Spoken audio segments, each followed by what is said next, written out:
Estamos ao vivo. Excelente, pessoal. Primeiro, boa tarde a cada um de vocês. Agradeço a presença nesse nosso primeiro webinar do ano. A gente tem essa rotina aí de vir com conteúdos durante alguns meses do ano, principalmente focado no primeiro semestre. Agradeço bastante a presença de cada um de vocês, em respeito à pontualidade de cada um de nós aqui. A gente já vai começar essa nossa conversa aqui. O objetivo é que seja uma conversa mesmo. E eu incentivo que cada um de vocês envie as dúvidas, caso surjam durante essa conversa que a gente vai ter aqui. Envie as dúvidas, tem um botão na barra inferior aí do Zoom. Para mandar as dúvidas, a gente vai separar ali algumas ao final da apresentação para respondê-las.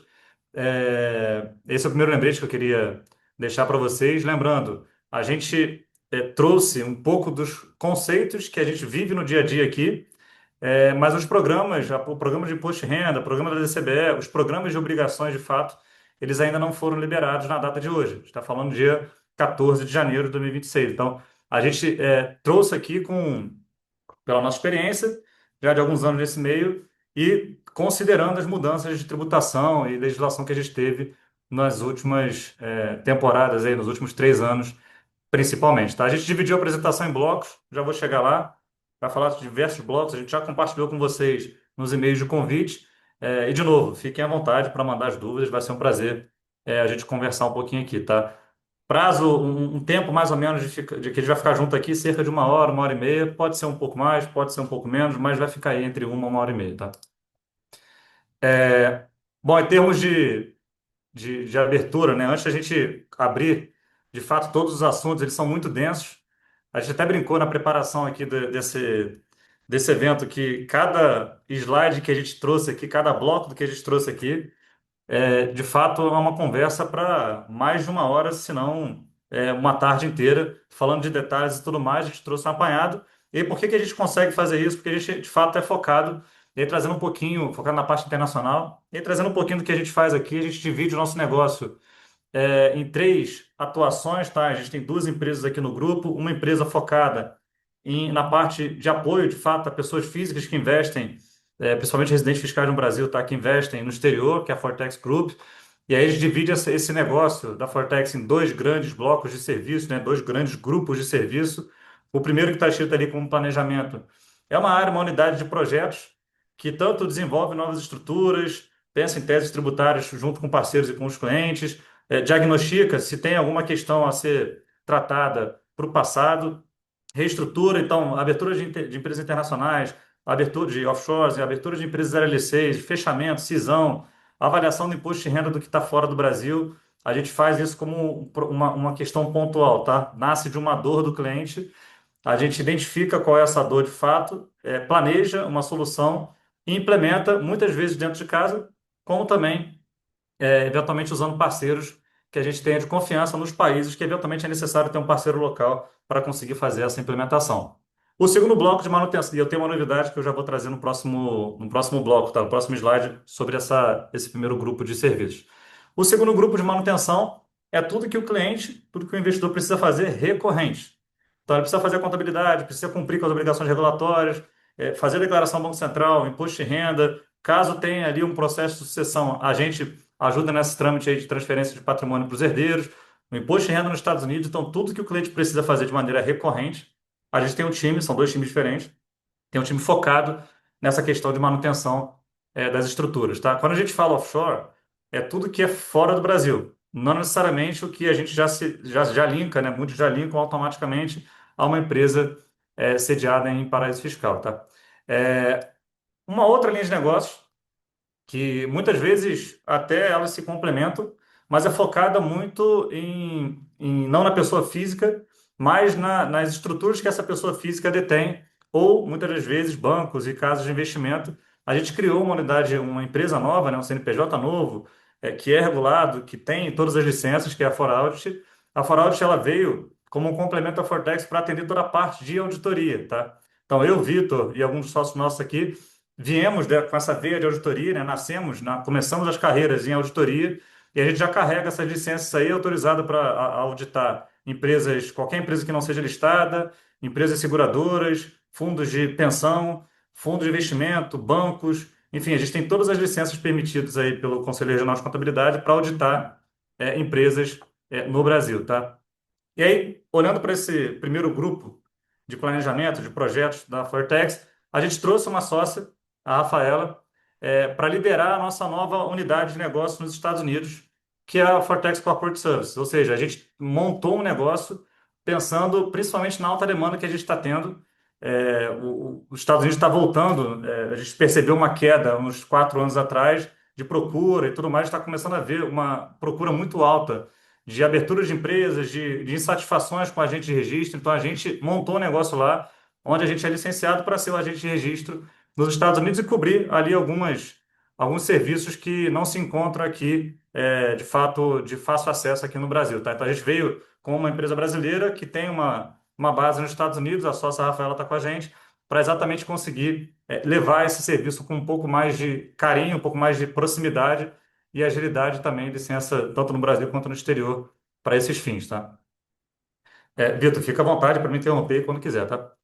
É, Tranquilo. antes, antes da gente começar os assuntos, eu queria incentivar que vocês entrem na nossa comunidade do WhatsApp, tá? A gente tem uma comunidade, de fato, é uma comunidade, então não é um grupo, então você não consegue ver, você tem ali a privacidade, você não consegue ver quem são os outros participantes, além de nós, né, que somos os administradores, a gente consegue ver todos os participantes, mas a ideia desse grupo é soltar em primeira mão notícias, principalmente vinculadas com que a gente atua aqui, né? Que é mais a parte internacional, mas também muito da parte Brasil soltar em primeira mão. Então, antes da gente mandar qualquer e-mail para um cliente, para a base de cliente, soltar qualquer notícia no LinkedIn, quem recebe em primeira mão, por exemplo, esta live aqui, quem recebeu em primeira mão foi esse grupo de alerta Fortex, que a ideia de fato é ser uma comunicação mais rápida ali num aplicativo que todo mundo usa atualmente, tá? Bom, falando de agenda, que é o que todo mundo está querendo de fato ouvir, né? E até trazer dúvidas para a gente eventualmente ajudar aqui no final.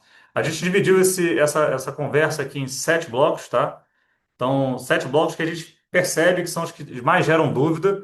O último aqui do imposto mínimo é de fato uma questão nova, literalmente muito nova, começou a valer tem 14 dias, né, no dia 1º de janeiro. Mas rapidamente, tá? Primeiro bloco, como que é essa questão de opaco e transparente na prática. Vejora, que é uma marcação contábil, a gente vai entrar mais em detalhe, mas é o valor justo por outros resultados abrangentes. Quem optou esse Vejora sem planejar tanto, a gente tem sentido ali algumas dores principalmente nas vendas. A gente vai trazer aqui um exemplo prático. Como que se demonstra a distribuição, né, dos lucros que estão acruados, estão acumulados até 31/12. A gente traz ali sem a aplicação do ABEX e com a aplicação do ABEX. Então, casos práticos, tá? A gente trouxe as telas do imposto de renda para mostrar para vocês. E estrutura com empresas americanas, a gente fala muito sobre isso aqui internamente e com os clientes, né? Esse aqui é um ponto realmente muito relevante de atenção, vou falar mais em detalhe. Prejuízo no exterior, como a gente consegue, não tem mágica, tá? É só uma forma de apresentar que poucos estão fazendo pelo que a gente vê. Como apresentar os prejuízos e não perder esse benefício.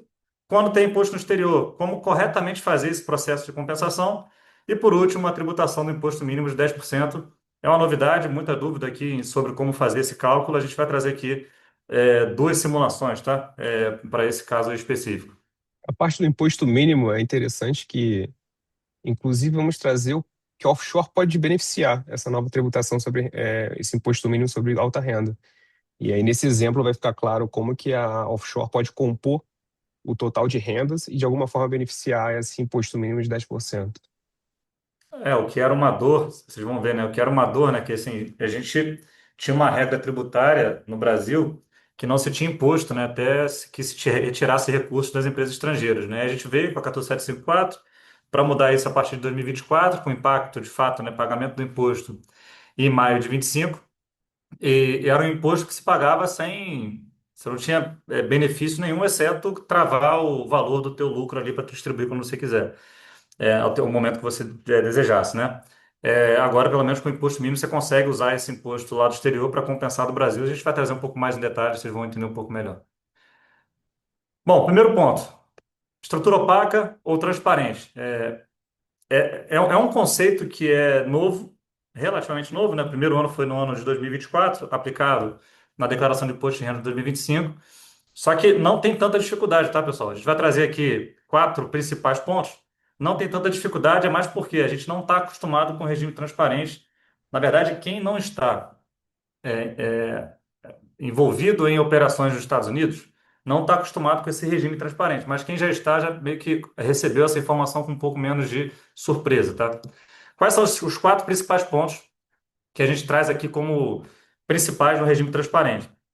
O regime transparente nada mais é que você dizer para o fisco brasileiro: olha, eu tenho uma empresa que está sediada em algum país, tá? O regime transparente ele só serve para empresas no exterior, qualquer país no exterior, tá? Então, para o fisco brasileiro, você vai dizer: olha, a minha empresa né, lá nas Ilhas Virgens Britânicas, Bahamas, Cayman, nos Estados Unidos, ela para fins fiscais no Brasil, ela é transparente, ou seja, ela não existe como pagadora, não existe para fins fiscais, tá? Então, tudo que essa empresa tem vai ser demonstrado no seu imposto de renda como se fosse seu. Societariamente, não é seu. O extrato não está no seu nome. Mas como essa empresa é transparente, tributariamente é como se fosse seu, tá? Então, a tributação e a forma de declaração, esses dois pontos aqui de cima, são literalmente iguais a uma pessoa que tem um investimento diretamente no nome pessoal. Então, Wagner investir direto ou Wagner investir dentro de uma offshore que é transparente, a apresentação e a tributação é literalmente a mesma, tá? E é literalmente a mesma do Brasil. Você tem 20 ativos, são 20 linhas da sua declaração de imposto de renda. Uma linha por ativo, tá? Ponto de atenção. Não é possível que aí algumas pessoas vieram com essa possibilidade, né? Poxa, eu e o Vitor, por exemplo, somos sócios de uma offshore, eu quero ser transparente, o Vitor não quer. Não tem essa opção. Um adotou, os dois são. Você não pode ter diferentes considerações tributárias para o mesmo veículo, tá? Ou você está no regime regular, que é o opaco, deram um apelido, ou você está no regime transparente. E a adoção, isso aqui é um ponto que gera dúvida até hoje. Essa semana a gente teve uma dúvida em relação a isso. Você, enquanto. Qual é a dúvida que as pessoas trazem, né? Poxa, eu não fiz adesão nenhuma no ano passado, nem em 2023, né? Nem em 2024, 23/24. Logo, eu posso eleger a qualquer momento. Isso não é verdade. O regime transparente, a eleição é ou no ano seguinte à constituição da empresa. Então, por exemplo, quem abrir empresa em 25 vai dizer se é transparente ou não na declaração de maio agora de 2026. Quem já tinha empresa, até voltando um pouco mais para trás, quem já tinha empresa antes de 2024 precisou dizer se era transparente ou não na declaração do ano seguinte. E até um ponto a complementar ao Wagner é que na declaração de transição para essa nova regra, a declaração de imposto de renda tinha um campinho para você fazer um check the box e falar que aquela empresa passou a ser tratada como uma empresa transparente, logo os ativos iriam ser declarados individualmente na ficha de bens e direitos. O que aconteceu em 24, na verdade em 25, referente à declaração de 24, para quem abriu empresa em 24, esse campo sumiu, o check the box. Então, na ausência do campo, a classificação tributária da empresa ficou mais linkada com a forma que os ativos foram declarados, se foi declarado o capital social da empresa ou se foi declarado os ativos individualmente. Não sei, não sabemos, até trazendo um ponto, a declaração de imposto de renda ela não foi lançada ainda para esse ano. Então, tudo que a gente está trazendo aqui é com base na experiência do último ano que a gente viu durante o ano calendário. Não se sabe se nesse próximo ano eles vão ajustar isso e as empresas que foram abertas em 25 terão a oportunidade de fazer o check the box e evidenciar de que, de fato, aquela empresa adotou a transparente ou opaca. O fato é que no ano passado esse campo sumiu, quando comparado ao ano de transição, e as pessoas se perguntaram como fazer a adesão ou não do regime. Então, a adoção da transparência ou opaca ficou mais linkado com a forma que o contribuinte declarou essa empresa. Isso é um ponto É, interessante porque todo mundo se perguntou onde é que estava esse check the box no ano, nesse ano de 25 agora. e até como declarar, né? Porque quando você coloca transparente, você declara os ativos dessa empresa. O que que a gente faz aqui na Fortex? A gente expõe a empresa com valor zero e diz: empresa transparente, todos os ativos estão declarados de maneira segregada na declaração de imposto de renda. E cada um dos ativos, então tem lá, ação da empresa A, B e C. Ação da empresa A detida pela empresa Fortex Group Ltd, sediada no país XPTO, transparente para fins fiscais. Então a gente apresenta a empresa, que não seria necessário, para marcar de fato que ela é transparente. E em todos os ativos a gente menciona que o ativo não é da pessoa, é da empresa que é transparente também. Foi a maneira que a gente encontrou de pelo menos ter um vínculo, porque na declaração 23/24, que foi quando foi quando nasceu a legislação, a aplicação da legislação, tinha lá o campinho que o Vitor falou, uma caixinha, um box lá que você apertava e dizia que era transparente ou não. Na declaração do ano passado não veio isso. Não sei como virá nessa declaração desse ano, espero que venha com check the box, pelo menos a gente para de colocar alguns textos nos outros ativos, né? Wagner, fiz adesão ou não fiz adesão para o regime transparente. Isso não tem possibilidade de ser alterado. Tá? Então, se você não aderiu à transparência, você aderiu ao regime geral. Então, a falta de adesão lá em 23 para quem já tinha estrutura, lá em 24, declarando 23, né? Para quem já tinha estrutura. Ou quem abriu em 24 ou 25 e não disse que é transparente, você já está aderindo automaticamente ao regime geral, ao regime regular, né? Que é o regime opaco pelo apelido que deram. Então, assim, não pode mudar. Você tem possibilidade de mudar, tá? Qual é a possibilidade? Essa mesma empresa, ela não muda. Se é transparente, se ela é opaca, ela é opaca. O que você pode fazer é abrir uma empresa embaixo e pegar a carteira que está aqui em cima, na opaca, e colocar, ou ela toda, ou parcial, e colocar numa empresa abaixo, e aí sim, essa de baixo, você elege a transparência. A eleição é por cada uma das empresas controladas do exterior. Se você tem uma apenas, você já fez a eleição, abre uma outra, agora você vai ter que fazer a eleição dessa aqui. Transfere os ativos e faz a eleição para o regime transparente. Essa tem sido uma solução que a gente trouxe para os clientes, para fugir um pouco do risco do VJORA, que a gente já vai falar um pouquinho no próximo bloco, tá? Diferenças bem rápidas, tá, pessoal? A gente já fez uma live com muito mais denso, foi muito mais denso nesse ponto, e na parte do VJ, a gente vai passar um pouco rápido, mas na prática, assim, transparente não tributa o que você não vende e o que você não recebe, tá? Então a gente chama que é o regime de caixa. No opaco, é independente se você vendeu ou não, as variações de mercado, positivas ou negativas, elas são resultado, positivo ou negativo, obviamente, e podem gerar tributação nesse momento, tá? Transparente, você declara tudo e tem o mesmo efeito tributário da pessoa física. O opaco, você declara apenas as cotas e o resultado positivo ou negativo dessa estrutura, tá? Então, quem vai no transparente é geralmente quem não quer ter imposto anual pelas variações de mercado. No opaco é para quem faz muito giro de carteira e tem preocupação com o câmbio. Num grande resumo é isso. Por quê? Transparente você declara em reais, no opaco você sempre pega o lucro em dólares e este lucro em dólares você converte por um câmbio. Então você não tem variação cambial, você converte por um câmbio e paga os 15%. Só também aqui vai ficar gravado, vocês podem depois tirar print, enfim, ou depois ver no YouTube. E a gente não vai passar um a um aqui não, tá? São esses contextos mais abrangentes de cada modelo. A gente trouxe uma tabelinha trazendo aqui quais são os impactos fiscais de se ter uma estrutura internacional, tá? O prazo de pagamento de cada um desses efeitos, qual é a base de imposto, também não vamos repassar tudo, tá? Num grande resumo, redução de capital, de maneira conservadora, ela só acontece depois que você não tem mais lucro, gerei lucro na empresa, depois que eu zerei a minha conta de lucro, eu posso, enfim, reduzir capital.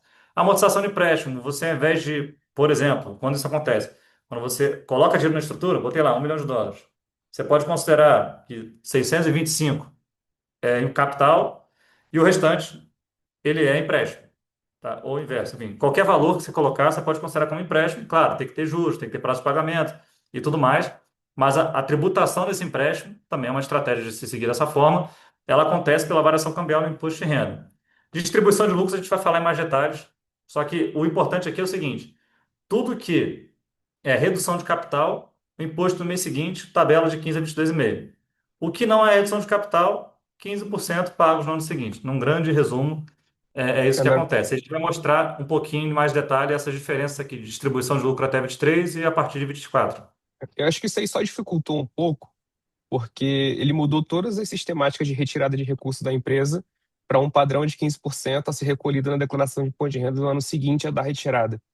E para o capital social, ele Manteve o mesmo permaneceu coisa. com a mesma regra. Então, Exato. inclusive as regras de conversão, a periodicidade de recolhimento do imposto, ela é diferente também quando se trata em redução de capital. Então, acho que isso aqui dificulta um pouco a gestão do ponto de vista de obrigações acessórias, mas é importante estar no radar de que tirei dinheiro da empresa, se existe a possibilidade de parte dessa fatia ou fatia integral ser redução de capital, o tratamento não é no imposto de renda e se dá até o último dia útil do mês subsequente da retirada. Então, não é para facilitar, isso aqui acabou dificultando um pouco, ele poderia também padronizar a fatia de alienação de capital também. Mas é importante estar no radar, esse quadrinho vai ficar também no vídeo para poder voltar e tirar um print. O Ângelo mandou uma dúvida aqui que é muito recorrente. Se você fez a eleição ou não fez, você não pode retificar a declaração de imposto de renda, tá? A dúvida dele foi exatamente isso. Quem declarou em 25, ano base 24, agora no ano passado em 25, como transparente, ele não pode voltar lá e mudar para opaca, e se deixou como opaca, não pode voltar lá e mudar como transparente, tá? Essa opção ela é irrevogável e irretratável.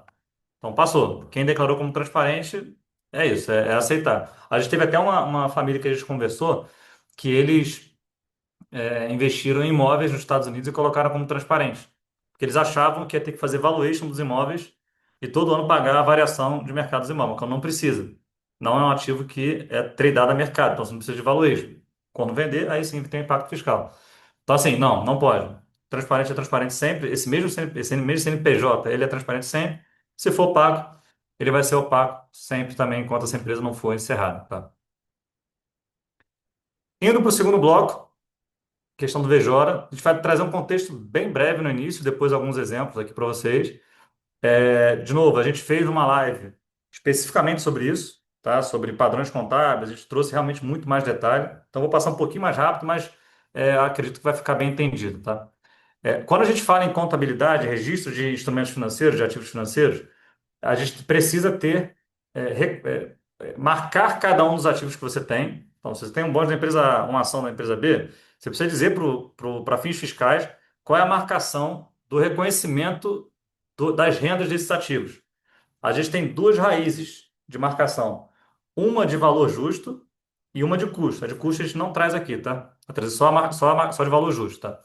Na raiz de valor justo, a gente tem duas marcações, por meio do resultado e por outros resultados abrangentes. Outros resultados abrangentes ficou famosíssimo, enfim, todo mundo falou muito, né, no início de 2024, enquanto a gente estava lá na medida provisória 171, depois na conversão do projeto de lei, enfim, tudo mais. E qual é a principal diferença aqui? O valor justo por meio do resultado, ele considera como resultado tudo que é renda efetiva recebida e variação de mercado não realizada. Comprei uma ação a 100, ela está valendo 50. Comprei a ação a 100 em qualquer momento do ano, está valendo 50 em 31 do 12, 150, desculpa, em 31 do 12 do ano. Essa variação dos 100 para 150, os 50 vão ser resultado para fins de tributação. Vai ser uma adição à tua receita e logo vai ter efeito tributário aqui no Brasil. No valor justo, por outros resultados abrangentes, o que é variação de mercado não entra como resultado enquanto você não vender esse ativo. Nesse exemplo que eu dei, comprei a 100, vale 150 em dezembro, os 50 vão ficar numa conta de controle, a gente já vai mostrar aqui, do patrimônio líquido do balanço. Enquanto não vender, não tem imposto sobre isso. Vendi, está 160. Vai pegar os 160 menos os 100, 60 de ganho, aí sim, isso é um ganho realizado. Tá? Então, assim, num resumo bem simplista, valor justo primeiro resultado, tributa, considera como resultado consequentemente, vai ser tributado o ganho não realizado. Valor justo por outros resultados abrangentes não considera como resultado nada que não foi efetivamente realizado. Tá? E aí a gente traz um exemplo aqui, primeiro um exemplo estanque e depois um de movimento, que aí foi o que a gente falou, olha, adotou o VJ e não se planejou. Quem adotou o VJOR? Esse aqui é um balanço exemplo de 2024, tá? Quem adotou o VJOR e teve um conjunto de ativos comprados e no final do ano teve uma variação, essa variação do que não foi realizado está numa conta do patrimônio líquido chamada de outros resultados abrangentes.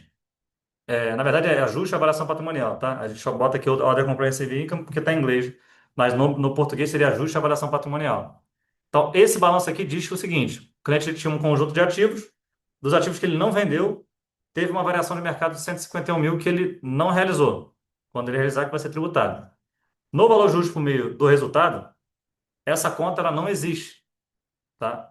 Ou eventualmente pode existir, porque já aconteceu no passado, de ter o VJORA, lembrando que o VJORA ele é por ativo, tá? Então, assim, o valor aqui está zerado, e nada mais é que eu peguei aquela variação de 151 mil, opa, 151 mil aqui, somei os 133, vai dar aqui os 284. Ou seja, nos 284 tem tanto os resultados realizados, do que vendeu e ganhar por ganho, como os 150 mil que não estão realizados, mas são considerados um resultado, é considerado como um resultado para fins da contabilidade.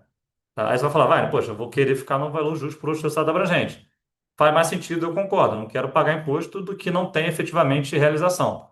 Só que a gente entra numa questão muito conceitual de o que pode e o que não pode no VJ. A gente não vai entrar aqui. Só quero mostrar que o Fora, VJ é, existe. fora o alerta, De- a tentativa que a Receita Federal fez por meio de perguntas e respostas de legislar sobre esse tema, né? Então, ele meio Exato. que sinalizou que não seria possível marcar alguns tipos de ativos pelo VJORA, e isso seria objeto de fiscalização, auditoria e penalidades. Então, o VJORA, nessa prática que o Wagner trouxe aqui, nesse exemplo prático, ele é legal, porque você tira a variação de mercado dos ativos que foram marcados pelo VJORA da base de incidência do imposto, vai ficar numa linha separada dentro do PL, sendo que na realização, que eu acho que o Wagner vai trazer agora, você acaba incluindo, inclusive, lucros que foram acumulados até 23, que em teoria foi protegido pela legislação. Então, lucros, até lembrando, né, lucros acumulados até 2023, eles só são objetos de tributação no ano em que ocorrer a efetiva distribuição, porque os 15% ele não pode retroagir a uma base de variação positiva que ocorreu antes da legislação. Então, lucros até 23 só tributa na efetiva distribuição, sendo que quando você marca a VJORA, você coloca no Other Comprehensive Income não só a variação positiva do ano calendário a partir da aprovação da lei, a variação Desde positiva, inclusive, que tinha 2021. acumulado antes de 23. E aí o Wagner vai trazer agora um exemplo prático de como que isso pode ser ruim, você Sim. marcar como VJORA. Sim. O VJOR, a marcação, toda marcação de ativos financeiros, toda marcação de ativos, né, ela é feita no momento da aquisição do ativo. Então, comprei dia 14 de janeiro de 25 um ativo ações da empresa A. Eu vou dizer se ele é VJORA ou se vai ser marcado pelo VJORA ou pelo valor justo por meio do resultado. A ação não é um bom exemplo, tá? Vou colocar aqui um bonde. Comprei um bonde da empresa A. Você pode optar pelo VJORA ou pelo valor justo por meio do resultado. E aí, se você comprou esse ativo em 2022, por exemplo, comprei um bonde em 2022 de 100. Chegou 31 de 12 de 23, ele está valendo 250. 150, que é a variação do 100 por 250, se você adotou o VJORA para esse ativo, 150 vai estar nessa conta de ordem de compra e receiving income. Quando você vende esse ativo, os 150 que não tem tributação enquanto não se retira recurso, eles vão ser considerados como um lucro daquele ano. E é exatamente isso que a gente está trazendo aqui. Exemplo de um cliente real, tá? A gente tirou os dados do balanço dele, só tirou, obviamente, o nome da empresa, é, e trouxemos aqui um exemplo. Então, em 2024, ele falou assim, pessoal, eu quero adotar o valor justo para outros resultados abrangentes. Legal. Tinha lá 4.404.509. Esse valor, ele tanto é variação de 24 como variação histórica dos ativos antes de 24, tá? Então, é o histórico de tudo, todos os ativos que não foram vendidos ainda. Chegou em 25 e ele falou assim, poxa, eu quero realocar minha carteira e tudo mais. Desses 4 milhões, esses 4 milhões aqui, ele vendeu 4.100, né? Dos 4.400 ele vendeu 4.100. Boa parte desse valor era lucro estocado de 23. E a gente falou muito, a gente fez uma live aqui dia 20 de dezembro de 2023, falando, pessoal, quem quer fazer o VJORA, vende os ativos para já reconhecer o lucro em 23, recompra e tudo mais. Muita gente não fez, esse aqui foi um cliente que não fez. E ele adotou o VJORA, estava tudo bem para ele em 24, porque ele não pagou um imposto sobre esses 4 milhões. Chegou em 25, ele vendeu, pegou o estoque todo de lucro de 24 também, anterior, que não tinha tributação nenhuma, tá? Só lembrando, até 23 o lucro não distribuído, ele está protegido. Só tem imposto depois que distribui. A gente vai trazer um exemplo aqui também. Nesse caso aqui desse cliente, ele não tirou dinheiro da empresa. Ele vendeu, e aí, por ser um VJORA, ele pegou todo o ganho acumulado desse ativo e colocou inteiro como 25. A gente É, em faz um balanço teoria, aqui. Em teoria, o lucro acumulado até 23 iria aumentar essa linhazinha de 2.945 e ia ficar protegido. Mas como ele marcou parte dos ativos como VJORA, tudo que estava acumulado até 23 foi para essa linha de other Comprehensive Income. E é o que a gente fala para os clientes, assim, a gente faz, para boa parte da nossa base de clientes, dois balanços, né? Um database de setembro e um database de dezembro. O de setembro é para dar para o cliente uma noção de quanto que ele tem de resultado. Esse cliente aqui, já em setembro, ele já falou, olha, você vai ter imposto sobre 6 milhões e 700, sendo 4 milhões que estava protegido. E aí o que fazer, né? A gente vai trazer aqui uma possibilidade de solução. Nada não tem, nada na vida, né, é isento de risco, mas é uma possibilidade de solução para sair um pouco dessa questão aqui. Só para não deixar passar muito, Vitor. O João Carlos ele perguntou se essa marcação de valor justo se aplica também a imóveis detidos pelo offshore. Imóveis, João Carlos, eles não estão nesse regramento que a gente está conversando aqui. Essas marcações são para instrumentos financeiros, ativos financeiros em geral. Os imóveis eles podem ser enquadrados, né, eles vão estar em outro CPC. Esse CPC que é o 48, mas ou vai estar no CPC 28, ou no 27, ou no 16, a depender se esse imóvel é para renda, se ele é para revenda, ou se ele um imóvel usado para ser uma base de uma estrutura operacional, tá? A depender de qual é o teu intuito com esse imóvel, vai usar o CPC 16, 27 ou o 28. Deixa eu ver se tem mais alguma outra dúvida aqui para desamarrar. Tem várias aqui, sim, a gente daqui a pouco vai chamar umas, tem umas grandes aqui interessantes. Vamos lá, então assim, qual é a solução que a gente traz aqui para o Vejora? Para quem adotou, me arrependi. O que que a gente aconselha? Tem risco, mas é uma possibilidade.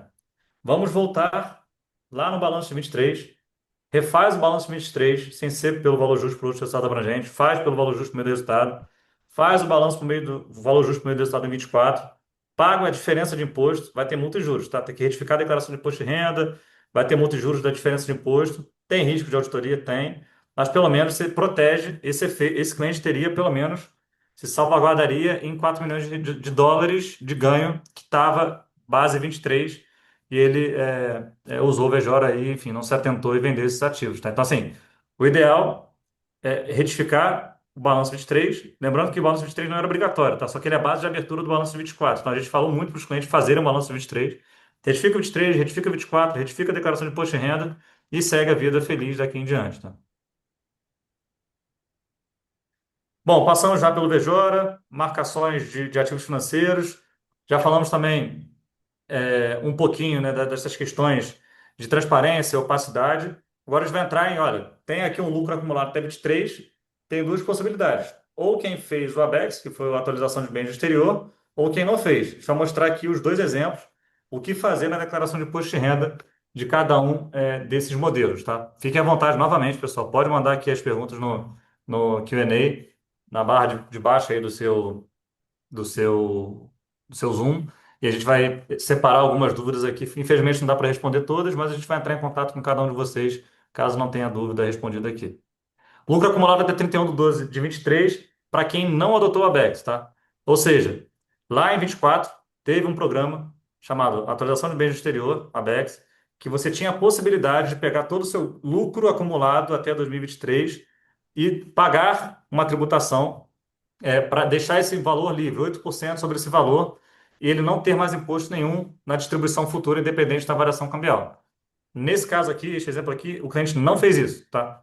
Não fez a VEX e tirou em 2024 um valor, ou 25, tá? O procedimento, ele é literalmente o mesmo. Tirou esses 128.811 dólares aqui do lado, tá? Tirou 128 mil. O que que ele tem que fazer? A base de câmbio dele é o câmbio da data da retirada, por exemplo, 5/23/41. Eu não me recordo exatamente a data, mas enfim, tem uma data efetiva, tá? O câmbio de 5/23/41.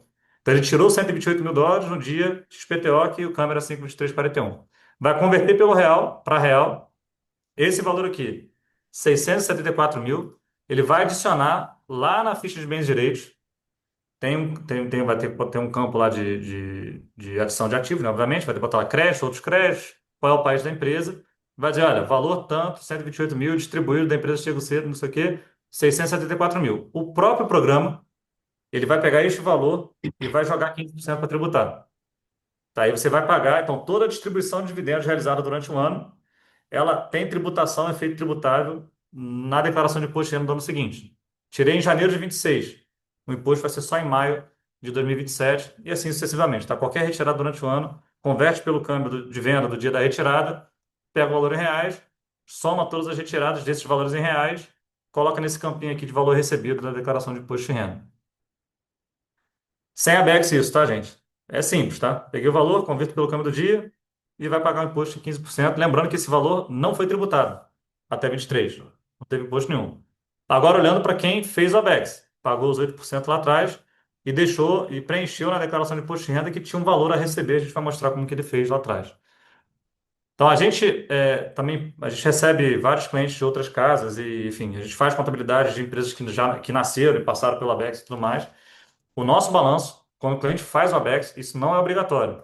A gente, para ter casamento entre documentação contábil e imposto de renda, a gente sempre coloca, quando o cliente tem Abex, uma linha, uma rúbrica nova lá no patrimônio líquido, com esse valor do Abex.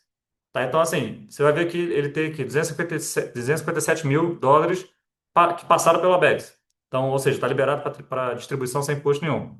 E teve aqui o lucro de 2024, 93 mil. A gente abre duas linhas porque tem um lucro que é protegido e o outro vai ter tributação. O que que essa pessoa fez lá em 2024/23? Ela pegou esse 257, o valor inteiro do lucro acumulado até dezembro de 23, 4,84, converteu pelo câmbio de 4,8413. O câmbio de 4,8413 foi o câmbio de 31 de 12 de 2023. Deu lá 1.247. Legal. Fez exatamente isso aqui no imposto de renda. Criou uma linha nova da declaração dizendo crédito de dividendos a receber, do valor de 257 mil dólares, que resultam em 1.247 mil reais. Isso Essa estava na linha, declaração. é, essa linha, Diga aí. Wagner, desculpa te cortar do imposto de renda, ela é importante confirmar se quem adotou a BEX, o contador ou a pessoa que executa o imposto de renda, colocou a fatia de 2023, que passou por atualização, como nesse exemplo aqui, numa linha separada de crédito e dividendos a receber, para ser utilizado futuramente, porque esse foi um lucro tributário de forma definitiva. E também o lucro de 24. Quem já pagou imposto referente ao calendário de Linha 24 nova, no ano né? de 25, numa nova linha de lucros, crédito de dividendos a receber referente ao lucro apurado no balanço de 24. Porque se você estiver pagando imposto e não estiver incluindo essa linha de crédito de dividendos a receber, a sua percepção de renda que está sendo realizada de forma antecipada por questão da Lei 14.754, ela está deixando de ser registrada. E no dia que você tirar dinheiro da empresa e querer consumir parte do lucro que já foi tributado de forma definitiva, você não vai ter uma linha do imposto de renda que vai ser usada, ou seja, vai ser reduzida por conta da utilização desse recurso. Você vai ter uma percepção de renda que não vai ter origem do ponto de vista tributário.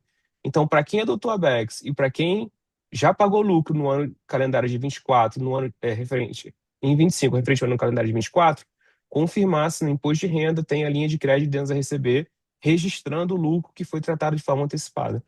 Só esse ponto de atenção, porque é muito comum a gente É, receber clientes com imposto de renda que não tem esse registro, e aí tem que retificar para poder não deixar de registrar esse lucro que está sendo tributado de forma antecipada. é importantíssimo, exatamente, porque quando você tirar o dinheiro da empresa, gera até confusão para quem vai fazer a declaração de imposto de renda. Pode ser que até gere tributação para algo que já foi pago o imposto. Então, o que a gente tinha de costume de ter uma linha só, a partir de 24, que entregou a declaração de 25, você passou a ter que desmembrar obrigatoriamente nas cotas da empresa e numa linha nova, dizendo se é lucro ou prejuízo naquele período. Aqui é a foto, Até, tá? até respondendo uma pergunta que chegou agora, perguntando se pode ser numa linha única. A gente, como boa prática, recomenda colocar o ano calendário em cada uma das linhas. No nosso balanço patrimonial, nas notas explicativas, a gente tem um controle gerencial referenciando 24, esse lucro, 25, esse lucro. Esse aqui já foi utilizado, esse aqui não. A gente vai mostrar um pouquinho mais na frente. Mas destacar, botar uma linha para cada lucro, para cada ano calendário, tá? Para poder ficar de fácil cruzar, né, a contabilidade com o imposto de renda. Na legislação ele fala que tem que ser apresentado ano a ano, né? E, e é assim, sendo conservador, seguindo exatamente o que está lá, é apresentar uma linha para cada lucro mesmo. Bom, aqui é a foto, então, pessoal. A foto de 23/24, da declaração 23/24, foi essa aqui. Adotei o Abex, bati uma foto. As pessoas que fizeram Abex tanto atualizaram a base de custo do capital social, né, para o câmbio de 4,8413 e pagaram 8% por isso, como criaram uma nova linha na declaração para dizer o valor do lucro convertido em reais naquele momento, tá? E aí, lembrando, esse bloco aqui para falar de quem retirou dinheiro. Então, esse cliente tirou 128 mil dólares da estrutura. E aí ele tirou 128 mil, como que ele faz essa conta, né? Você vai falar, poxa, como que eu faço para reduzir a base de custo? Lembra que o imposto de renda sempre é base de custo. O custo do cliente foi 257 de dólar vezes 4,3413. Ele tem um estoque lá. A gente pegou até para facilitar exatamente a metade do valor. Então ele tirou a metade do valor, 128.811, e aí você usa o câmbio da data da retirada, é o mesmo câmbio do primeiro exemplo do 100 ABEX que a gente falou, deu um valor em reais. Essa diferença entre o valor efetivo de retirada e o valor do estoque deste mesmo conjunto de valor de dólar, diferença de um para o outro, tem que ser demonstrada na declaração de imposto de renda, caso seja positiva, tá? A diferença, o que que dizia o que diz a legislação, né, que traz ali o ABEX, caso haja qualquer variação cambial entre o momento dos 4,3413, que é o da atualização, e o momento da retirada, esta variação cambial ela não é tributável. Só que não é porque não é tributável que você não tem que demonstrar, não tem que mostrar isso na sua declaração. E aí, nesse exemplo aqui, deu uma variação cambial de quase 51 mil reais. Esses 51 mil reais, a maioria dos clientes, eles nem fazem nada. Não declaram, enfim, e passa a vida, não acontece nada. O que a gente faz, que é o recomendável, é colocar na declaração, lá na ficha de rendimentos isentos não tributáveis, esse mesmo valor. Então, o que você teve de variação cambial do teu estoque de lucro do Abex e que foi efetivamente distribuído, coloca aqui. Eventualmente, é isso daqui que você está precisando para fechar a sua declaração. Então, os contadores, eventualmente tem alguns aqui que estão nos vendo, a gente fala um negócio que chama caixa. Quando fecha uma declaração de imposto de renda, tem que saber se você teve sobra de caixa. O que que é sobra de caixa? Pega a sua evolução de patrimônio de um ano para o outro. Vamos supor que você evoluiu o patrimônio em 1 milhão de reais. Você tem que ter tido mais de 1 milhão de reais de renda, seja tributável, ganho de capital, por a venda de um imóvel, a venda de algum ativo financeiro, rendas do exterior, variação cambial de lucros tratados de forma definitiva pela BEX. Então, isso daqui, eventualmente, é o que estava faltando para você conseguir demonstrar essa sua evolução de patrimônio. Porque esse valor aqui você fez alguma coisa com ele. Você comprou um outro ativo, comprou um carro, enfim, fez alguma coisa com esse valor. Você aumentou teu patrimônio. Então, é importantíssimo registrar essa variação cambial do Abex. A gente está falando agora de um câmbio rondando aí 5,40 por aí, 5,40, 5,50, eventualmente vai um pouco mais, um pouco menos. Essa variação cambial ela pode ser expressiva dependendo do momento que você retira o recurso, tá? É. Isso responde, inclusive, uma dúvida que chegou. Uma dúvida é de uma cliente nossa, ela perguntou se essa linha que declara um valor já tributado, se tem que declarar em real. Sim. É, sim, vai estar na caixinha em real, eventualmente na discriminação do bens e direitos vai estar o valor em dólar, mencionando um ano calendário, e a caixinha vai estar lá expondo o valor em real referente àquele lucro dolarizado, tá? De todo modo, por ser uma cliente nossa, ela recebe relatório de apoio ao imposto de renda, então é só copiar e colar na declaração, tá tudo bem, em linha com a legislação. E tem uma outra dúvida também, do Marcelo, que é se esses lucros que já foram tratados de forma definitiva, eles passam por uma nova tributação ou eventual variação cambial. Não. Para a empresa não transparente, são as opacas, o regime regular, os lucros que são tributados de forma antecipada, eles são tratados de forma definitiva. Quem fez o ABEX, tratado de forma definitiva. Eventual variação positiva vai ser tratado como um rendimento isento, como o Wagner explicou aqui agora. Eventual variação positiva de um lucro que está sendo tratado de forma está sendo tributado de forma antecipada a partir de 24, se tiver a variação positiva também colocar na ficha de rendimentos isentos e não tributáveis. O grande ponto desses rendimentos isentos e não tributáveis é com essa novidade da tributação mínima sobre renda. Então, o pessoal tem questionado se o sistema vai ser. O que a Lei 14.754 fala? Lucro tributado de forma antecipada ou que passou por atualização, ele é tributado de forma definitiva. Se tiver Não tem variação imposto positiva, adicional. não tem nenhum imposto adicional. E ele tem em paralelo uma lei nova de tributação mínima de renda que diz que você soma todos os rendimentos e tributa no mínimo 10%. Então o pessoal tem se questionado se a declaração de imposto de renda vai ser inteligente o suficiente para poder notar que esses rendimentos isentos é de uma fatia que está sendo tratada pela legislação 14.754 e não por essa nova lei, para não sobrepor. Então, esse é o grande ponto. Se esse rendimento isento, fruto da variação positiva de lucros que já foram tratados de forma definitiva, vai entrar na composição da tributação mínima de renda. Então, acho que essa é uma dúvida que está sendo É, recorrente também. recebeu essa dúvida aqui, por acaso agora. Assim, a gente não tem uma resposta com a certeza absoluta, mas por ter uma legislação que diz que é isento e ela não foi revogada, logo ela está valendo, tá? Então, assim, rendimentos isentos continuam isentos. Esse rendimento aqui é um rendimento isento, tá? Variação cambial. Essa questão da BEX que a gente está explicando aqui vale inclusive para os lucros que o Vitor explicou, para os lucros que você já tributou em 24 e pagou em 25.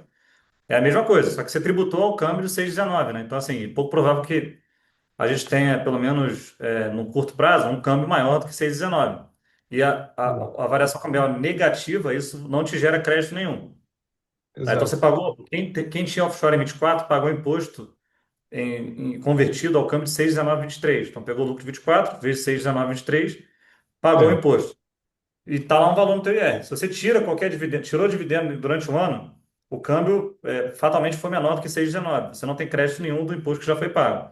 Se no futuro você tirar esse dinheiro e tiver o câmbio de R$ 7, a diferença de 6,1923 por R$ 7 é isenta de tributação.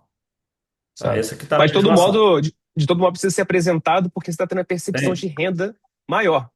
Então, Exato, essa exato, percepção de renda tem uma origem. A origem é a variação cambial. Uma variação cambial que, de acordo com a lei, é isento de tributação porque exato. foi tributário de forma definitiva. Então, não deixem de registrar na ficha de rendimentos isentos uma eventual variação positiva na utilização de um lucro que já foi tratado de forma definitiva. Perfeito. E assim, aqui a gente trouxe uma história, uma foto antes. Então, ele tem 1.247, foi o valor em dólares vezes 4,3413, que é o câmbio do Abex. Fez uma retirada dos 128 vezes o câmbio da retirada, calculou a variação cambial de 50 mil, e aí eu vou pegar 128.811, vou multiplicar pelo câmbio de 4,3413 para reduzir o meu estoque de lucro no imposto de renda. Logo ficou ali 623 mil. Então ele tinha 1.247, 23, 22, e passou a ter, desculpa, em 23 e passou a ter 623 em 2024, tá? Bom, agora indo para um campo um pouco mais, é, um pouco diferente, né? Não falando especificamente de imposto de renda e tudo mais. É mais conceitual e trazer aqui realmente algumas questões que são muito importantes de serem observadas e que algumas pessoas ainda insistem em seguir um caminho que a gente defende e bate muito nessa tecla que não está correto, tá? Quando a gente tem Mas uma empresa, aqui vai ser bem rápido, porque não é a realidade de todos. Geralmente é uma tem, offshore, tem, né? Um offshore para investir em ativos financeiros. Mas temos clientes tem. também que têm uma offshore, que detém uma empresa americana, que por sua vez investe em imóvel. Então é comum isso acontecer, que a gente vai trazer aqui, e a gente se depara bem com bastante frequência, inclusive. É tanto a empresa que é investida direto no nome pessoal, né, americana, É, como também, isso. ou investe uma offshore que investe em uma empresa americana. O conceito é o mesmo, tá? Quando a gente fala em investimentos em empresas internacionais, o que diz a norma, a Lei 14.754, é o seguinte: a gente vai ter tributação automática, ou seja, todos os anos pagar 15% de imposto, caso um desses dois itens primeiros aqui aconteça. Primeiro, se a empresa for sediada em paraíso fiscal, BVI, Cayman, Bahamas, e outros países que estão na lista de paraísos fiscais do Brasil, não precisa olhar para a renda dessa empresa, no sentido de distribuição que eu já vou chegar lá. Ela é uma empresa que vai ser tributada a 15%. O Brasil, o dono da empresa, né, vai ser tributado em 15% por esse lucro. O outro trigger é o seguinte: se essa empresa não estiver no paraíso fiscal, por exemplo, Estados Unidos, e ela apurar 60% ou menos de renda ativa, ela entra nesse regramento também. Tá? Então, assim, a 14754 ela trouxe esses dois mundos de empresas e também trouxe os padrões contábeis, o que ela permite, tá? Então, se você tem uma empresa americana que ela tem menos de 60% de renda ativa, ela tem tributação automática de 15%. Se ela tem mais de 60% de renda ativa, ela não vai ter tributação automática. Só que o padrão que você tem que adotar para as empresas americanas segue essa linha aqui de cima. Ou você vai usar o IFRS, que é o padrão global de contabilidade, ou você vai usar o padrão brasileiro de contabilidade. É obrigatório, ou o IFRS, ou o padrão brasileiro de contabilidade para fins de apresentação no Brasil. Quando você tem uma offshore, é sempre o padrão brasileiro, tá? Não tem outra possibilidade. Mas para quem tem empresa nos Estados Unidos, IFRS ou o padrão brasileiro, que alguns chamam de BR-GAAP, tá? Que é o padrão, é a nomenclatura mais técnica desse tipo de padrão. E aqui a gente trouxe um exemplo. Uma empresa offshore em BVI, investindo numa empresa americana. Exatamente, essa empresa americana está dentro do balanço da offshore BVI, tá? A offshore BVI, ela é obrigada a ser, a contabilidade ser no padrão brasileiro de contabilidade. A americana, como eu falei, pode ser brasileiro ou pode ser o IFRS, tá? Por opção. Quem faz essa opção? O dono da empresa, que são vocês, que tem essas estruturas internacionais. Só que assim, a gente tem alguns pontos muito relevantes, tá? A gente tanto tem clientes que a gente recebeu de outras casas que vieram com empresa americana e fizeram isso, ou clientes que defendem que, até por desconhecimento, que pode usar o balanço que é do balanço lá do imposto de renda dos Estados Unidos, tá? Tax Return é a declaração de imposto de renda nos Estados Unidos. Lá, dependendo do seu modelo de empresa, você tem o Schedule L, que é o anexo L, né, que traz ali todo o seu balanço no padrão americano. Só que este balanço ele não pode ser usado para fins do Brasil, porque o padrão americano ele considera, tem algumas diferenças, tá? Duas principais. Geralmente o que está aqui é pelo regime de caixa, tá? Então a contabilidade ela está toda feita no regime de caixa, mesmo com ativos financeiros, isso pode lá. E quando fala em imobiliário, tem uma diferença que pode ser muito grande entre a depreciação americana, contábil dos ativos, e a depreciação brasileira, tá? Então assim, não tem nenhum lugar na legislação, nem perguntas e respostas, nem tivemos conhecimento de nenhuma consulta da Receita Federal que pudesse usar o padrão americano para fins de apresentação e tributação no Brasil. Então, esse é o primeiro ponto que é muito relevante a se considerar. O Dentro desse primeiro segundo, ponto, dentro desse primeiro ponto, vai, na verdade, entrando no segundo ponto, né, que você ia falar sobre a empresa transparente com um único sócio estrangeiro. Então, assim, e linka um pouco com o primeiro ponto, né? Lá nos Estados Unidos tem três tipos de empresa, basicamente, né? Tem a corporations, tem a partnership e a single member, que é basicamente uma empresa transparente para fins de tributação, no qual o sócio é estrangeiro. Cada uma tem uma forma de se apresentar a posição patrimonial dos investimentos nos Estados Unidos. E, por vezes, a posição patrimonial não é apresentada, como é o exemplo desse item 2. Quando a empresa é um único sócio, transparente, e esse sócio é estrangeiro, ou seja, o fisco americano leva a obrigação de se declarar imposto nos Estados Unidos para o sócio estrangeiro, essa empresa ela não faz nenhum preenchimento do formulário 1120. Na verdade, o anexo ao formulário 1120 tem um formulário chamado 5472, que ele só coloca o total de ativos. E às vezes o cliente contrata a gente e fala assim: ah, eu tenho o balanço do ano anterior, e manda isso só com o total de ativos. Toda a declaração, seja o 1065 para partnership, o 1120 para corporation e o anexo 5472 do 1120 para single member transparente, eles são preenchidos para fins de tributação. Então, eles não têm uma ótica contábil por trás disso. Estados Unidos eles vão olhar sempre para renda, sempre para o cálculo que se realiza até chegar ao net income que se aplica à tributação nos Estados Unidos. Então, tem deduções padrão, que são padrões lá nos Estados Unidos, tem depreciação diferente, percentual diferente. Nos Estados Unidos, imóvel 25%, 27,5%, 35% se for comercial, 35 anos se for comercial, 27 anos e meio se for residencial e alugado. No Brasil é 25%. Então já tem uma diferença de gap. Então, quando se tem um cenário em que offshore é obrigado a fazer no padrão brasileiro, ótimo para fins de imposto de renda no Brasil. Quando se tem uma estrutura subsidiária que vai ser tratada individualmente como uma controlada indireta no imposto de renda e tem uma contabilidade num gap, que a gente chama, né, num padrão contábil diferente do brasileiro, fica até ruim fazer equivalência patrimonial na offshore. Então, a gente olha muito para isso e tenta explicar para o cliente que o schedule quando preenchido, nem sempre vai espelhar a realidade contábil da empresa. Tem outros milhares de exemplos, né? Mas um outro exemplo que é relevante. Toda empresa americana que investe em ativos imobiliários recebe um K-1, que geralmente são Limited Liability Partnership. Então, você recebe um K-1 referente à sua fatia de investimento naquele private equity. E, por estratégia de postergação de imposto, toda a rentabilidade desse ativo imobiliário nos Estados Unidos ele é classificado primeiro como devolução do valor principal e depois, no final, na liquidação do ativo, ele bota como distribuição de resultado daquela operação. Então, você vai pegar o K1, você vai ter lá um investimento inicial de 100 mil e um final de 50, mas não é porque seu investimento vale contabilmente 50 mil, é porque naquele ano o operador classificou 50 mil como devolução do valor principal e não como rentabilidade daquele ativo. Então é sempre bom fazer um balanço da empresa americana, que eu acho que é uma solução do próximo slide, no padrão BR-GAAP, para poder ficar em linha com o padrão contábil da sua controlada direta, que seria offshore. assim, e tem gente que fica desesperada, né? Vê esse negócio zerado aqui e fala, poxa, agora o meu contador não fez. Não, mas é isso mesmo. Quando é Exatamente. uma desregarded entity, ele não tem obrigação nenhuma de fazer isso aí. Ele manda zerado, ele tem que preencher um outro formulário. Nos Estados Unidos É, você não tem a ficha de bens e direitos, né? Tem o é, Foreigner, que é o 1040 NR de pessoa física. Eles nem olham para é. bens, eles olham para percepção de renda. Teve renda, tributa. O que você tem de bem Exato. não é reportado no declaração de imposto de renda. Então, assim, de novo, conclusões. Pessoal, independente, tem empresa americana, precisa. Falei com uma cliente hoje, de manhã. Ela falou: Olha, eu quero que vocês ajudem com o balanço da offshore. Eu falei assim: Tá bom, você tem a empresa americana também. Ela: Não, já tem um contador nos Estados Unidos. Eu falei assim: Olha, ele fez no IFRS? Ela não sabe, né? Geralmente o cliente não sabe. Se fez no IFRS, assim, relativamente tranquilo que está aderente à norma.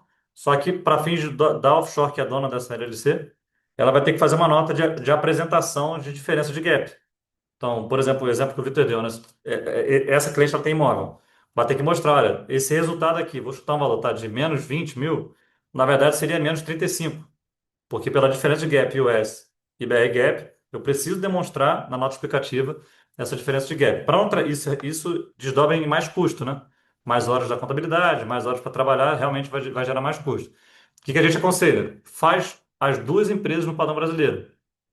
O americano você vai ter que fazer, não tem jeito, é para lá. O brasileiro você vai ter que fazer para cá. Brasileiro ou FRS, né? Você vai ter que fazer para fins do Brasil. Então faz tudo no BRGAP, vai sair mais barato do que fazer nota de conversão na offshore.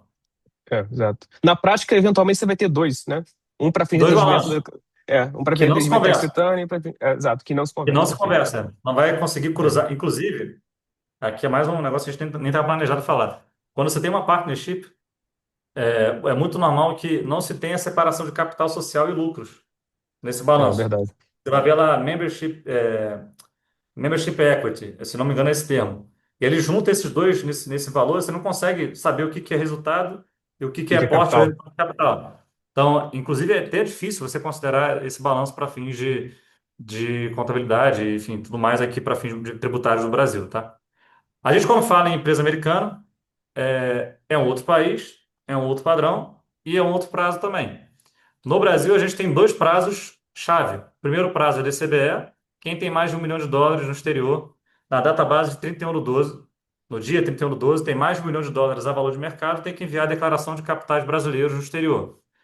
E não foi porque você, esse ano, declarou, ano que vem tem menos de 1 milhão, que você tem essa isenção para sempre, tá? Então, enquanto você tiver US$ 1 milhão, no dia 31/12, Wagner, fiz uma remessa para cá, tirei 200 mil, não tenho mais 1 milhão. Beleza, não precisa fazer. Agora, enquanto você tem dentro da estrutura, ou seja, todo o patrimônio seu fora, melhor dizendo, né? Todo o patrimônio fora do Brasil, carro, imóvel, conta corrente, a offshore, se isso tudo junto tiver mais de US$ 1 milhão, na moeda de dólar, tá? Se for outra moeda, tem que converter para dólar, US$ 1 milhão, tem que fazer DCBE, prazo 18 horas do dia 5 de abril, primeira obrigação. Segundo, imposto de renda, último dia 8 de maio, foi assim ano passado, espero que continue nesse prazo, porque antes era 30 de abril, tá? Era o último dia 8 de abril, passou para o último dia 8 de maio. Só que no imposto de renda, desculpa, na declaração de imposto de renda dos Estados Unidos, o prazo ele pode ser, né, 15 de março ou 15 de abril, e você pode postergar por 6 meses, que é muito normal. É extremamente recorrente, desculpa, a gente fazer as extensões, porque não é comum que os clientes tenham todas as informações, principalmente quem investe em imobiliário, é muito normal não se ter todas as informações no dia 15 de abril, que é o maior prazo que se tem. Aí você pede postergação para 15 de outubro. Como que você faz para fazer a sua declaração no Brasil se você depende, se você está usando o US GAAP, né, o padrão americano? Então, assim, pessoal, esquece. Sempre faça uma contabilidade adicional. Eu recomendo. Vitor também, Fortex. Te recomendo que isso seja feito no padrão brasileiro. Pode ser FRS, tá? Mas considerando que muitas das vezes é offshore a dona, faz sempre no padrão brasileiro para não te atrasar, tá? Seja a empresa direta ou a empresa detida, a empresa detida por você sendo offshore detendo a empresa americana ou você detendo a empresa americana diretamente. Não perca tempo com isso e esteja aderente à norma, tá? Prejuízo fiscal, como benefício, esse bloco é o penúltimo, tá? Desculpa, antepenúltimo. Tem um próximo, depois vem a parte do imposto de renda mínimo, tá? Já está indo para os finalmente, tá? Tem algumas pessoas mandando mensagem aqui para mim, falando que se desculpando, não tem problema nenhum, que tiveram que sair e tudo mais. A gente vai ficando aqui e essa live ela vai ser disponibilizada em primeira mão para todos que participaram, que entraram aqui para a gente. E depois, no futuro, quem sabe a gente coloca no nosso YouTube, tá? Próximo bloco, prejuízo no exterior. Como que a gente tem recomendado os clientes para não perder esse benefício, tá? Lembrando, a legislação fala que caso você tenha prejuízo num ano específico, esse prejuízo ele é permitido que se compense de maneira integral com o prejuízo do ano seguinte. Então, eu tive lá US$ 100.000 de prejuízo nesse ano e de 20, vamos supor que em 24 teve prejuízo, tá? US$ 100.000 em 24. E vamos supor que em 25 você teve US$ 300.000 de lucro. O seu imposto vai ser pelo net dos dois. 300 mil menos os 100 mil, sobre os 200 mil, você vai ter essa tributação de 15%, tá? Então, o que que a gente recomenda fazer? Na declaração de imposto de renda, às vezes eu acho que eles fazem pegadinha com a gente, né? Porque poderia ter aqui um valor negativo. Só que no campo, onde se coloca os resultados das offshores, não é permitido colocar valor negativo. Esse campo aqui não permite, você pode botar o menos aí que não vai entrar, tá? E aí o que que a gente recomenda fazer? Crie uma linha da sua declaração de prejuízo, né? De registro de prejuízo. Então vamos supor que você teve prejuízo de US$ 199.000 em 2024. Crie uma linha nova. Isso não está na legislação, tá? O que está na legislação é o do lucro. Criar uma linha para Eu o ia lucro. comentar isso. Isso aqui é uma boa prática, né? Boas Exato, práticas para não perder a oportunidade de compensar esse prejuízo com lucros futuros. exato. Então, assim, na legislação não fala para que se tiver prejuízo, abre uma linha. O que a gente fez foi, vamos seguir o mesmo padrão para eu deixar na minha declaração que eu tenho um prejuízo a compensar no futuro e quando tiver lucro eu pego esse prejuízo zero dentro do texto e compenso, né? E isso tudo a gente também casa com as informações do balanço. Quando tem balanço, no nosso balanço a gente coloca lá, a gente vai mostrar aqui um exemplo, um prejuízo para compensar de resultados futuros, tá? Primeiro ponto, registra numa linha na ficha de bens e direitos da declaração de imposto de renda. Segundo, faça um controle gerencial, porque pode ser que você tenha um prejuízo agora que não vai ser completamente exaurido pelo lucro imediatamente do ano anterior, do ano seguinte, perdão. Então, faça um controle paralelo. A gente coloca na contabilidade, a gente faz um controle, uma nota explicativa para dizer os lucros de cada um dos anos. E a gente vai mostrando essas compensações. Terceiro ponto aqui, destacar, se o seu contador não faz peça, ou faça aqui com a gente, que isso aqui já vai estar automaticamente feito. Então, a gente coloca aqui quais são os prejuízos do ano elegíveis para compensação. E aí você tem a trinca para conseguir, olha, numa eventual auditoria, mostrar, olha, tinha prejuízo, fiz isso daqui, está registrado no balanço. A gente trouxe aqui um exemplo de um cliente que a gente já fechou o balanço, que tinha prejuízo do ano anterior, teve lucro agora em 25, compensou, vai pagar o imposto só sobre a diferença. Isso aqui é o texto do cliente, tá? A gente botou É. borrado aí, Na, obviamente, para não falar o nome na dele. verdade, é o contrário, VQ. Ele teve lucro em 24, em Ah, 25 ele teve perfeito. Perfeito, prejuízo, perfeito, e perfeito. aí Mas ele seria vai. exatamente essa Esse, imagem. exato. Esse ano ele não vai pagar nenhum imposto, porque teve prejuízo. Ano que vem, se ele tiver lucro, Perfeito. ele tem um cenário em que ele pode tirar parte do lucro da empresa sem nenhuma tributação, que é o referente a 24, e tem um cenário em que ele pode aproveitar um prejuízo referente a 2025 com lucros futuros. Então, isso a gente destaca em controles gerenciais, na declaração de imposto de renda, como também nas notas explicativas dos demonstrativos financeiros. Então, o nosso demonstrativo financeiro, ele é bem alinhado a atender o país sede do contribuinte, que no caso é regido aí pela Lei 14.754. Então vai estar tudo destacado lá para poder, quando for utilizar o prejuízo, tá aqui, ó. No ano passado eu reportei, tá no meu balanço assinado por um contador no padrão brasileiro, então logo eu posso. Eu acho que é importante também ter essa boa prática É. de ter na nota explicativa. A gente também apresenta quando é o inverso, né? Teve prejuízo em 24 e lucro em 25, você só vai pagar pelo net, tá? Mas é isso, né? Porque você pagou imposto nesse ano aqui, que teve prejuízo no ano seguinte, você vai ter restrição não, tá? Você vai ficar com uma linha de lucro e uma outra linha de prejuízo, para esse prejuízo ser compensado de resultados positivos no futuro. Todo mundo quer ter resultado positivo, né? Então, no final do dia, esse valor aqui, teoricamente, ele é transitório, tá? Penúltimo bloco, crédito de imposto pago no exterior. Isso daqui, também, de novo, não tem nem na instituição normativa, nem no perguntas e respostas, nem na legislação em si, uma maneira de como fazer isso. O que traz é o conceitual, tá? Então, qual é o conceitual?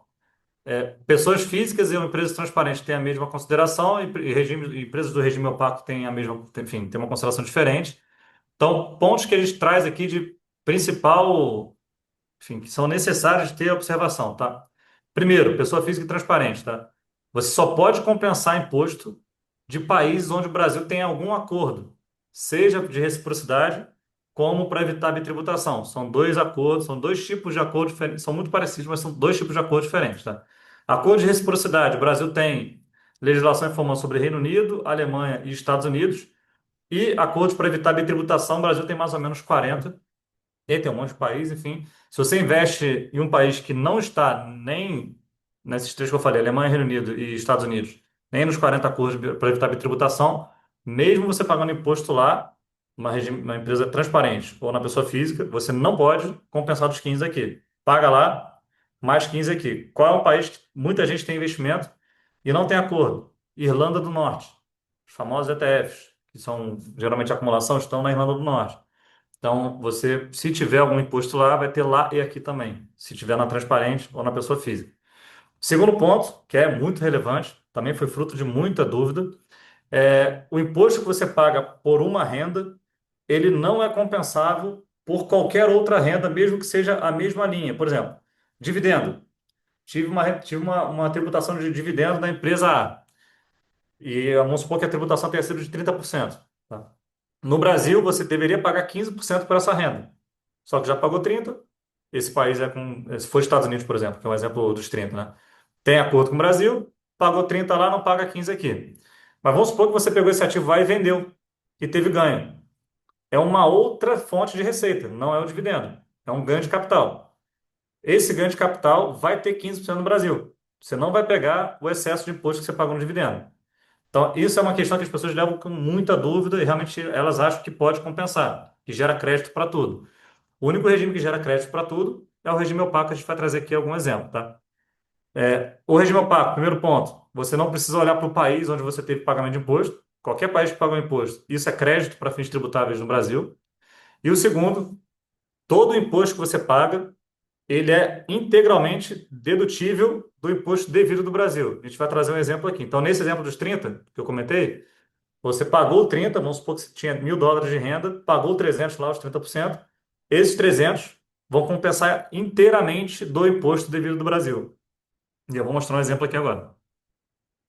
Então, o lucro, isso aqui é uma demonstração de resultados, né, de uma empresa. Deu lá US$ 69.000 de lucro. Legal, você converte pelo câmbio. Esse aqui é um exemplo de 2024, que foi pago o imposto agora em mais no ano passado, né, mais de 25.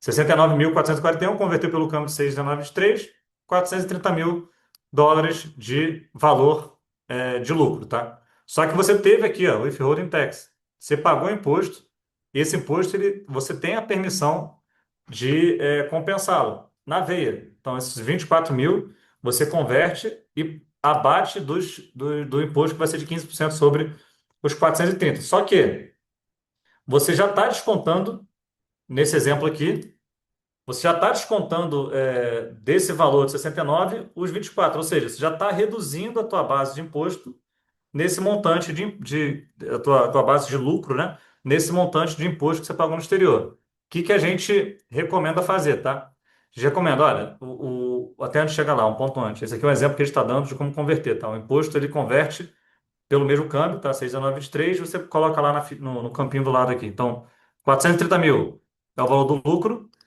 69 mil vezes 6,19, preencheu aqui. Vou pegar o imposto, 24 mil, converto pelo câmbio de 31 do 12 e coloco aqui no campinho de 150 mil de imposto pago no exterior. Só que aqui você vai estar pagando você vai estar compensando duas vezes. Uma na redução da base e o outro pegando esse mesmo valor que reduziu a base para tirar do teu imposto devido. O que que a gente fez aqui e tendo inspiração do lucro real, tá? Tem as adições e as exclusões do lucro real. A gente falou, olha, esse valor de imposto ele não é aí que ele vai beneficiar o cliente. Então a gente tirou esse valor de lucro daqui, de imposto, perdão. Então esse valor aqui de 24 mil, a gente exclui para fins tributários, tá? O balanço não vai estar assim. Para fins tributários, a gente faz isso. Tira o withholding tax, o imposto pago no exterior, ou seja, o teu lucro vai ser maior, converte pelo câmbio de 6,19, vai aumentar o teu valor aqui, estava 430 mil antes, tá?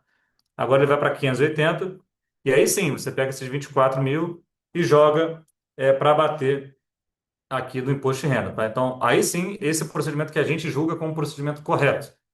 Você vai pegar exatamente o imposto, vai compensá-lo uma única vez. Tira ele da base, vai aumentar o teu lucro, Aumentando o teu lucro, você vai ter uma base de imposto maior, mas você vai pegar o imposto inteiro pago e vai compensar aqui, adicionando esse valor nesse campinho de imposto pago no exterior, tá? Bom, antes de entrar no último bloco, deixa eu só ver como estão as dúvidas aqui. O João Pedro perguntou, então, dessa forma, o prejuízo também é compensado no regime opaco? Sim. Uma diferença grande, tá? No regime opaco, você compensa, você pega o prejuízo histórico e compensa no ano que deu lucro. Na pessoa física ou na transparente, você não tem prejuízo apresentado em lugar nenhum, exceto se você vender o ativo, e aí você vai ter um registro de prejuízo, que aí sim, você quando tiver ganho, você compensa. Então, assim, tem uma diferença de apresentação, mas o conceito é o mesmo. Se você tiver no regime opaco ou transparente, os prejuízos que são gerados, eles são acumulados para você compensar com os ganhos futuros, tá? Por último, o último bloco, antes da gente entrar aqui nas dúvidas, imposto mínimo anual, enfim, o imposto de renda da pessoa física mínimo, né, que foi implementado agora a partir de 1º de janeiro de 2026, é uma dúvida que muita gente está tendo. A gente trouxe aqui o conceito e dois exemplos para vocês terem. Cada caso é um caso, mas assim, conceitualmente é assim que vai funcionar, a gente vai explicar em mais detalhes, tá? Conceito. A gente tem dois triggers de, de, de pagamento de imposto, tá? O imposto é único, tá? Se tributa 10% para quem recebe mais de 1.200.000 reais no ano. Só que o imposto ele começa a ter efeitos para quem ganha a partir de 600 mil reais no ano. Então, até 600 mil, zero. Quem ganha mais de 600 mil tem uma alíquota que vai aumentando até chegar a 10%, que quando bate 1.200.000 já está nos 10%, tá? Esse é o conceito. Só que você pode ter um trigger de retenção mensal. Quem teve salário já uma vez na vida, ou quem recebe salário atualmente, já sofre retenção automaticamente todos os meses.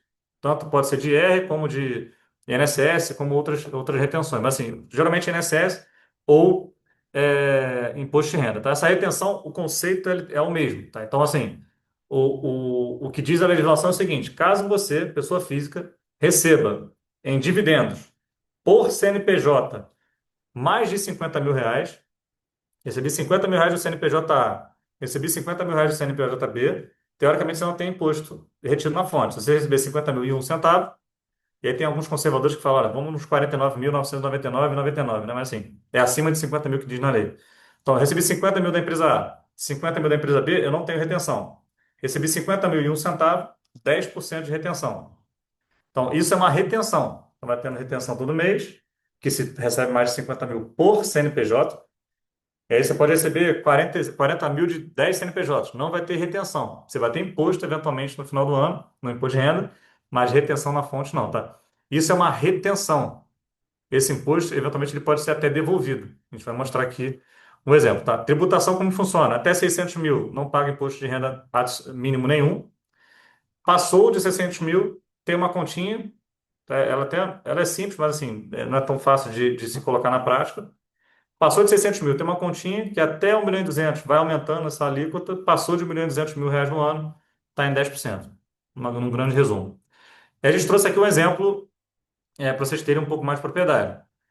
Uma pessoa física recebe dividendos de três empresas. A do meio é uma offshore, ele não recebeu, tá? Ele só apurou o lucro. Então, recebeu da empresa um 62 mil reais por mês, recebe 62 mil reais por mês. A empresa 3 ele recebe 15 mil reais por mês. E a empresa 2 ele teve um lucro de 290 mil. Como que isso vai funcionar? Na empresa um ele vai ter 744 mil reais, 62 mil vezes 12 vai dar os 744. Então, ele vai receber 744 mil reais no ano. Só que, como ele recebeu mais de 50 mil reais, ele teve a retenção de 10%. Então, no ano, ele vai ter esses 74.400 reais de crédito, de imposto, está compensado o valor todo que ele já pagou de imposto, tá? Vocês vão ter um pouco mais de detalhe. Empresa 2, offshore, lucro de 290 mil e não pagou nada durante o ano, porque apura-se anual e na declaração de imposto de renda que tem imposto, não tem retenção nenhuma. Empresa 3 é a mesma coisa, recebeu menos de 50 mil reais no mês, zero de retenção na fonte. Então, ele somou 1.214.000 de rendimentos e já pagou por meio de retenção na fonte. A empresa deixa de pagar e paga para o fisco, tá? Então, ele já pagou 74 mil por meio de retenção, 74.400. Tá? Então, ele já teve a retenção de 74 e o imposto mínimo dele é de R$ 121.400. Tá? Então, esse aqui é um ponto. Agora vamos chegar de como vai ser esse cálculo lá na declaração de imposto de É, renda. é definição da base, né? São sempre duas etapas, né? Definição da base. Levantamento de todas as rendas, observar qual que renda que passou por retenção, e aí você tem um imposto mínimo previsto e o valor retido. Então, em teoria, você teria que complementar a diferença de 121 para 74. Aí o Wagner vai trazer agora uma outra etapa que seria a apuração, né, desse cenário em que ele Exato. retém lucro líquido lá fora. Exato. Então, vamos lá. O dividendo da empresa um, ele teve retenção já pagou os R$ 74.400 por retenções, né? Empresa 2 tem R$ 290.000 que ele vai pagar no imposto de renda, R$ 43.500. Empresa 3 R$ 180.000 que ele recebeu no ano, tem uma alíquota de 10, mas ele não pagou nada ainda. Então chegamos lá na base de 1.214.000, imposto total pago de 117.900, 74 por retenção, 43.000 por meio da offshore que vai gerar tributação, tá? Então, olhando para a renda inteira dele, ele deveria ter pago 121.400, já é a mínima, tá? 121.400, mas ele pagou 117. Então, na ficha, lá no imposto de renda, vai ter uma guia adicional de R$ 3.500, tá? É tão simples quanto isso. Ah, Wagner, eu tenho salário. Vai colocar aqui, rendimentos, o imposto que foi pago, e talvez tenha não tenha esse imposto mínimo aqui de complemento. Tive ganho de capital na bolsa, vai entrar aqui. Tenho dividendo de fundo imobiliário, não entra aqui, porque é uma das exclusões. Tive renda de É. CRA, CRI, LCA, LCI, não entra também, porque é uma das exclusões. FIAGRO também não entra. Então, assim, a gente tem as exclusões, a gente está trazendo aqui só o cenário de ativos de rendas que geram tributação desse novo regulamento de imposto de renda mínimo anual, tá? Cenário 2, mesmo dividendo na empresa um, o cidadão ele aumentou o lucro na offshore, a gente mudou isso aqui, ao invés de 290.000, passou a ter 430. Continuou com o mesmo dividendo na empresa 3, 180.000. Vocês vão ver que ele aumentou a base de imposto. E também aumentou o imposto. Ao invés de pagar 43.500, ele pagou 64.500. A retenção da primeira empresa continua igual, a não retenção da última empresa continua literalmente igual. Então, ele pagou 138.900 por uma base de imposto de 135.400. Neste caso aqui, o cliente ele vai ter uma restituição de R$ 3.500. Tá? Então, mudou apenas a linha do lucro líquido da offshore. Isso gerou a ele uma restituição de valor a pagar. No final do dia, o que que a gente traz para os clientes? Assim, o imposto ele está pago, né? Esses 15% você pagou. Qual o benefício da offshore? Primeiro, é uma alíquota fixa, 15%. Você não fica naquela regressividade de renda fixa ou progressividade quando tem ganho de capital de outros ativos. Você está numa moeda forte, diferente do real, está fora do risco governo, está fora de risco país, fora de risco judiciário, e a tributação é anual. Se esse dividendo, por exemplo, da empresa um fosse da offshore, você não teria pago imposto nenhum durante o ano. Só pagaria na declaração de imposto de renda. E aqui a alíquota, obviamente, ela é diferente, ela é maior, só que você ganha dinheiro com o tempo. Você não paga imposto nenhum durante um ano e paga lá na frente. Importante, esses 3.500 eles não têm variação, não têm reajuste. Então, eventualmente, foi uma retenção só em janeiro, por exemplo, porque passou de R$ 50.000, vai ter uma retenção só em janeiro. Você vai receber a restituição apenas da diferença sem reajuste nenhum. Então, assim, usar E no ano offshore que é muito vem, né? Depois importante. da entrega da E no declaração ano do ano que seguinte, vem.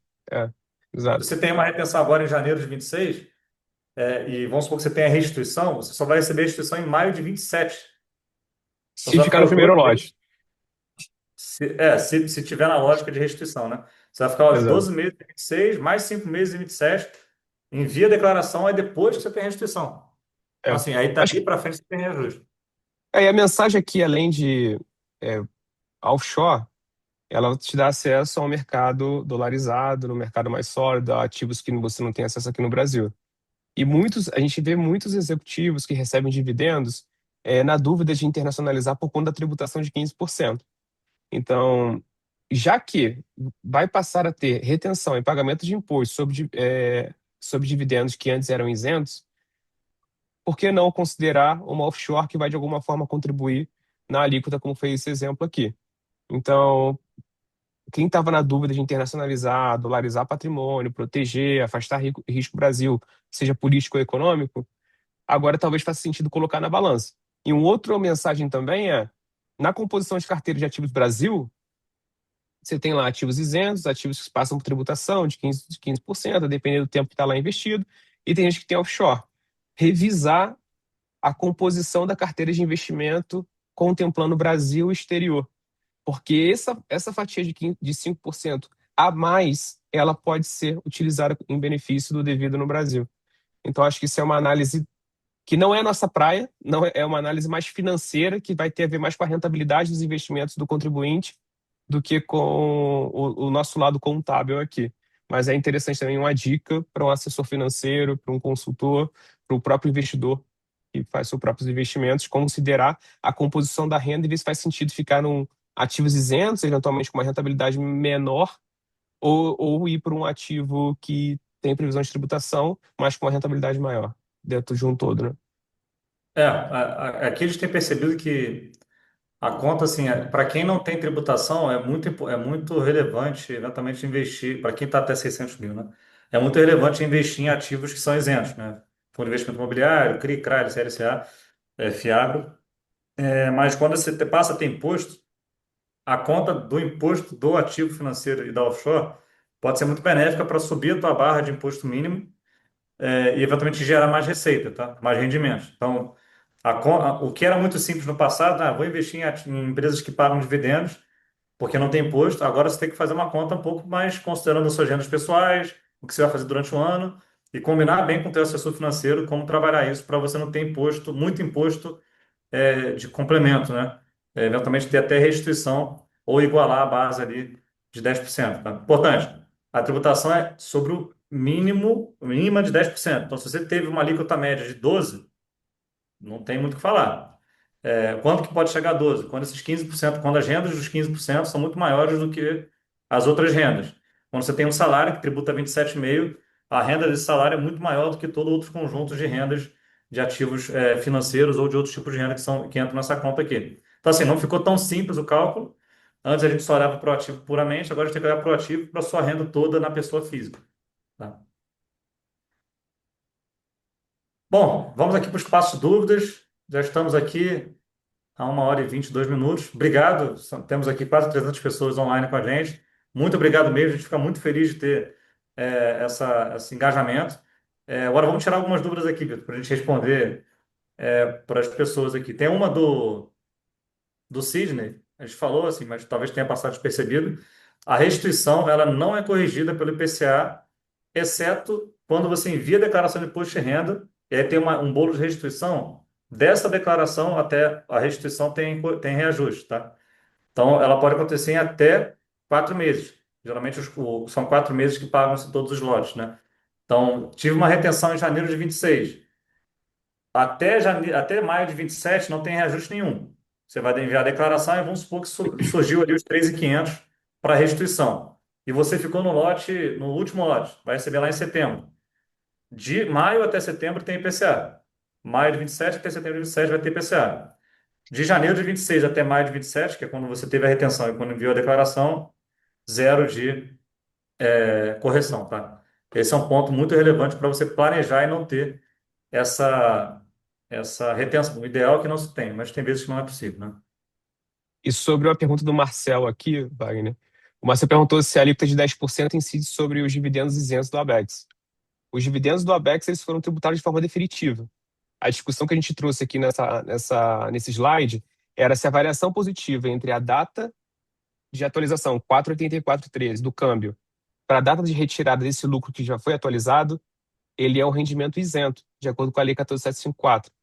Então, na prática, de acordo com a Lei 14.504, você não paga nenhum imposto à variação positiva de câmbio de lucros que já foram tratados via BEX, mas ao colocar na ficha de rendimentos isentos a variação positiva, a dúvida que a gente tem discutido com parceiros de mercado é se o sistema vai desconsiderar isso, já que está previsto na legislação 14.754, que essa fatia é tributada de forma definitiva. Então, te respondendo diretamente, pela legislação, não a variação positiva de câmbio de lucros que passaram por Abex não fazem parte da base de 10%. Boa. Augusto, no caso da distribuição de dividendos da offshore acima de 50 mil, haverá a obrigação de alguma retenção de imposto ou a retenção será apenas para empresas brasileiras? Apenas empresas brasileiras, tá? A única. O Brasil não, ele não legisla sobre quem está fora.